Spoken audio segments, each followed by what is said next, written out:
Barrhead-Morinville-Westlock.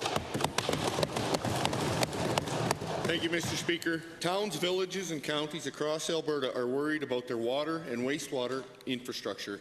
Raw sewage will flow into the Crow's Nest River if Blairmore's wastewater treatment plant is not fixed now.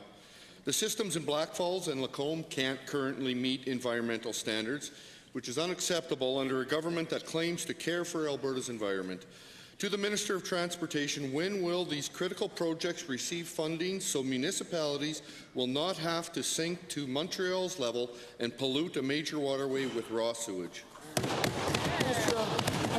much, Mr. Speaker, and thank you to the honourable member for the question. This government has committed significant new funding for the Water for Life and the wastewater treatment plant.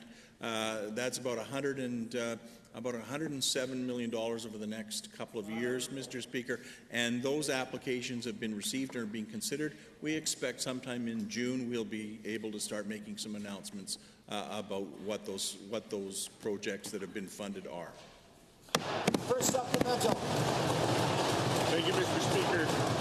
Given that a regional water line is needed for consistent water supply to the town of Okotoks, and given that towns like Westlock and my riding act as central hubs for regional water supply, and the Westlock concrete water tower is literally crumbling, putting the entire region's water supply at risk, Minister, what is your government's plan to support regional collaboration when it comes to water, wastewater, and will the town of Westlock receive funding this year for its water reservoir project? Honourable Minister. Thank you very much, Mr. Speaker, and thank you to the member. I've been meeting with mayors, reeves, and councils. I met with 4 of them today at AMDNC to hear their concerns. I will indicate that we're very sympathetic to some of these requirements. I met with the mayor of Okotoks just a week and a half ago as well, and we're considering all of these things. We've put significantly increased resources into these projects, and they will be evaluated on the basis of their merits. Mr. Speaker, clearly there are far more requests than money available to pay for them. Thank you, Honourable Minister. Second supplemental. Thank you, Mr. Speaker. Wildrose would protect waterways and supply water by providing consistent funding to municipalities instead of keeping them in limbo.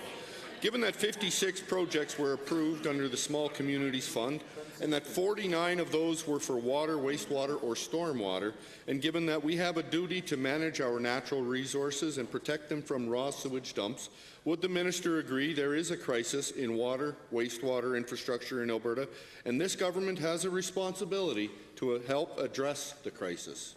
Honourable Minister. Thank you very much, Mr. Speaker. Well, you know, it's a good question, an interesting question, and yes, we would say that there is a serious problem.